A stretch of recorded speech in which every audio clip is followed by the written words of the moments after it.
Hi folks, and welcome to the next episode of The Franchise Entrepreneur. And today's subject, I want to talk about some of the big boys in the market, on the restaurant market, and why they don't franchise their brands. And you might be surprised on some of the reasons why they won't do this. Also, the opportunities I think that they miss out on. Could it have saved, say, the brand of Jamie Oliver's, and why this is relevant to you if you indeed own your own restaurant concept and maybe looking to exit, and how you can make your franchise potentially more attractive to selling in the future. So first up, let's talk about why some of these brands don't franchise. And you might expect them, or you might actually even be surprised that they don't franchise. So let's take, for example, the restaurant group in particular, because they don't tend to franchise their brands out there. They do buy franchises because they buy them for their concessions that they put into airports, etc. So, they may buy Costa Coffee, they may buy, a couple of other franchise brands and put them into airport concessions, but they don't tend to franchise their own. However, they have brought Wagamamas. Now, Wagamamas, if you didn't know, tend to own all of their stores in the UK. So, Wagamamas has always been a company-owned stores, largely because it's been always owned by private equity companies. Now, the reason private equity companies more often than not don't like to franchise their brand is quite simple.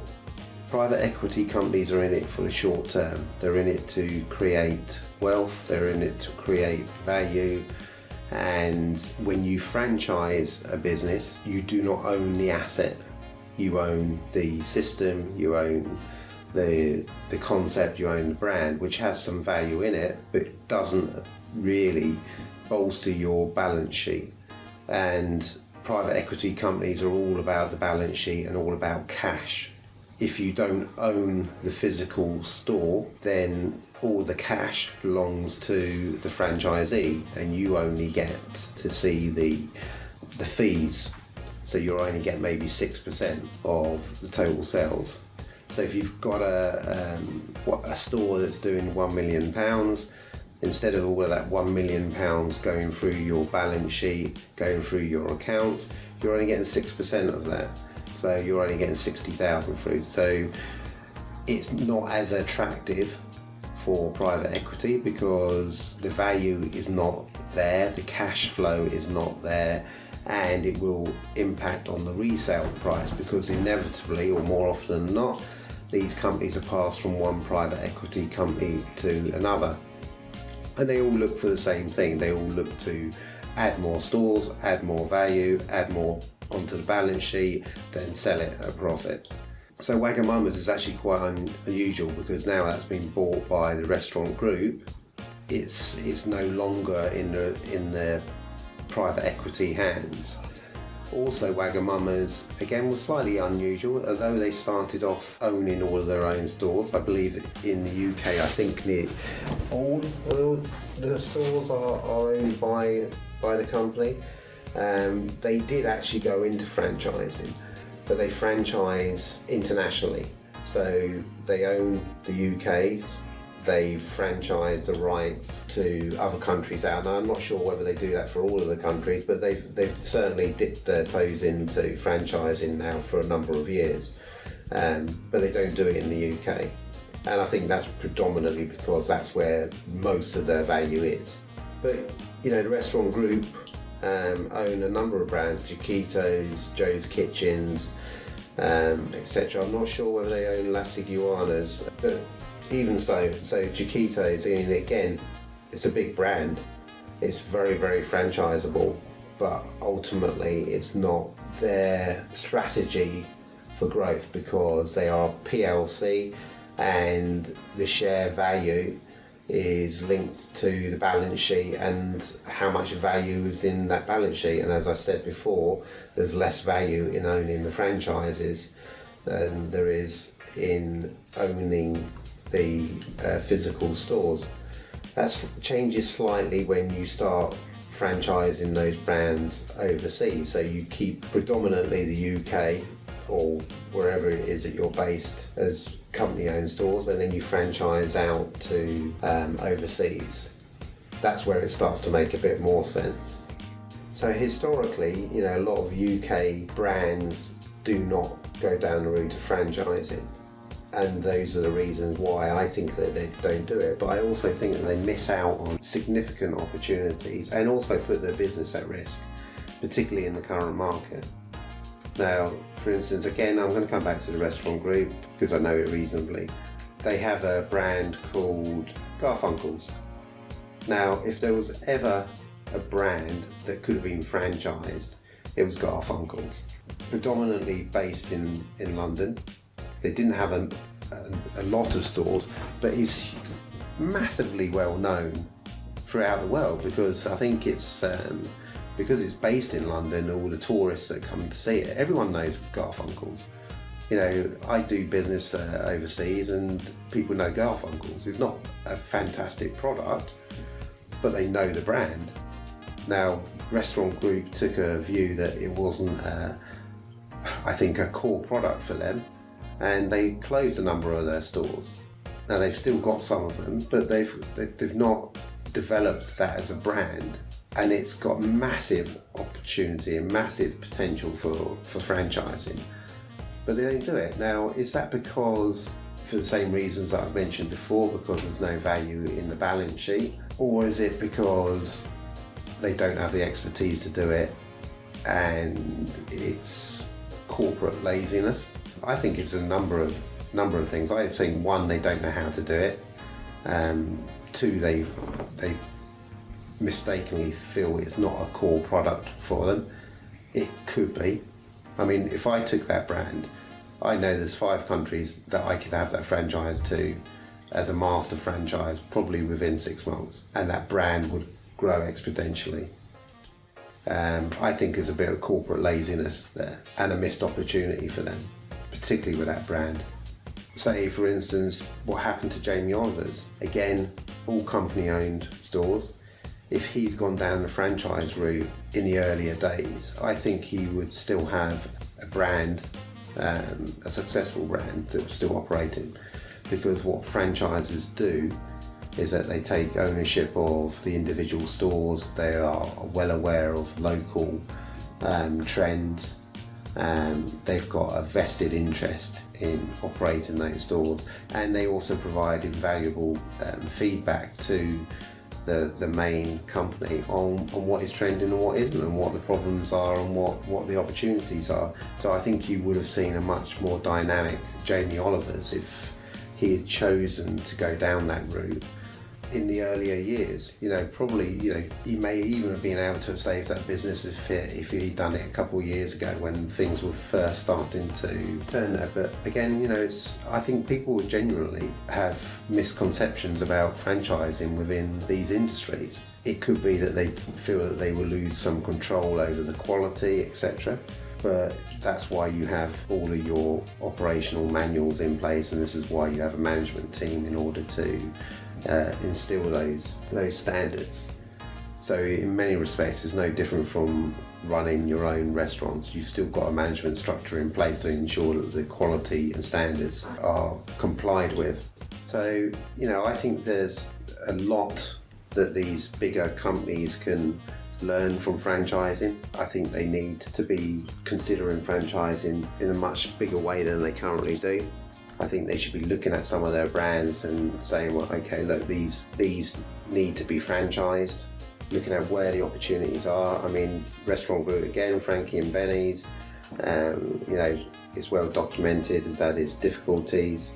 Is that a brand that could have been franchised? Could it have been one where maybe, okay, they kept the control in the UK, but they franchised it out worldwide? It's very insular in what they're doing. They need to be looking at international markets for some of these more developed brands that they've got. I am, of course, available for any consultancy that they may need help with.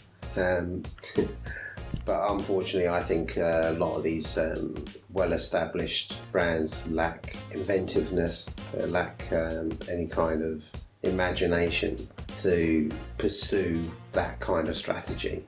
I think they're quite happy doing what they're doing. I think Wagamama's was a buy for the restaurant group because it was in trouble. It needs those revenues being pumped through it.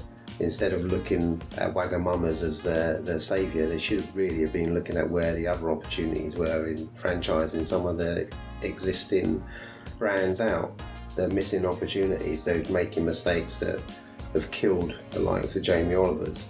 There's an element of snobbery that, it's a McDonald's format of growth. It's a Subway format of growth. It's a quick service restaurant growth strategy. Doesn't work for restaurants. Well, I disagree.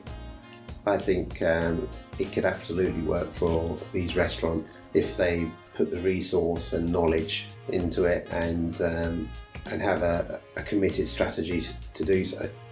Now, why I think this is relevant to anyone else out there who's obviously in a much smaller basis, much smaller business, but if you own your own concept and your own restaurant, this is all relevant to you if you're looking to exit the business at some point in the future. Because, as I said, a lot of people look to the value of the balance sheet as opposed to the value of the IP or the franchise concept in itself. Things are changing. People do buy franchises from private equity companies.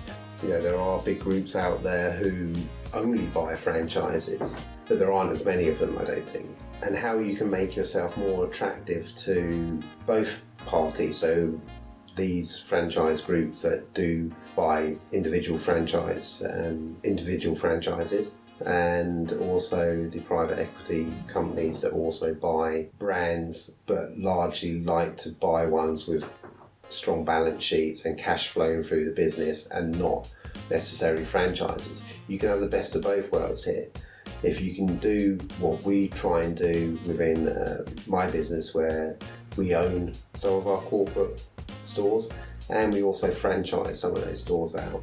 Now, we franchise internationally. We don't open any of our own stores internationally, but we also franchise in the UK and own some of the stores in the UK.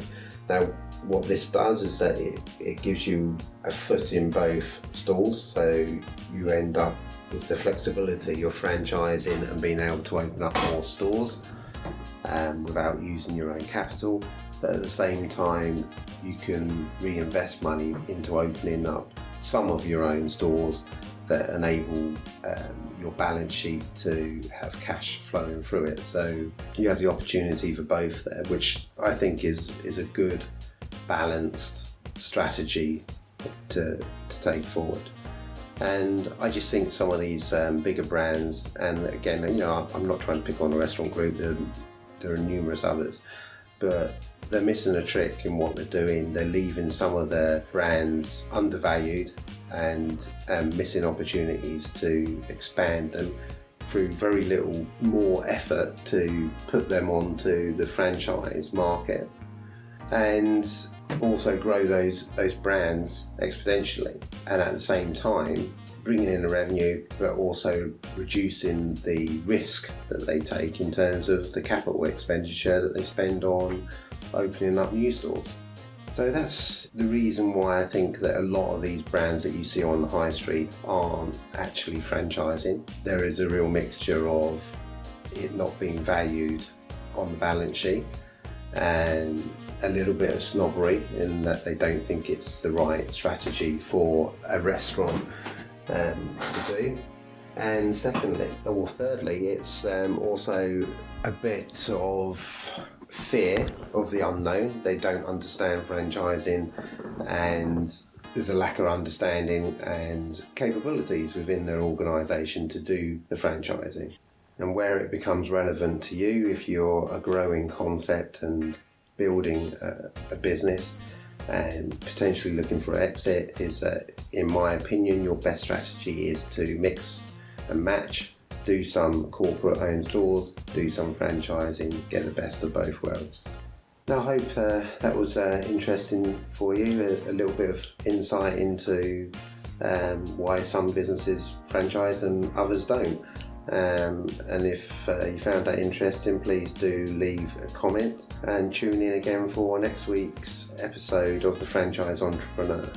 And remember, don't let your reality get in the way of your dreams.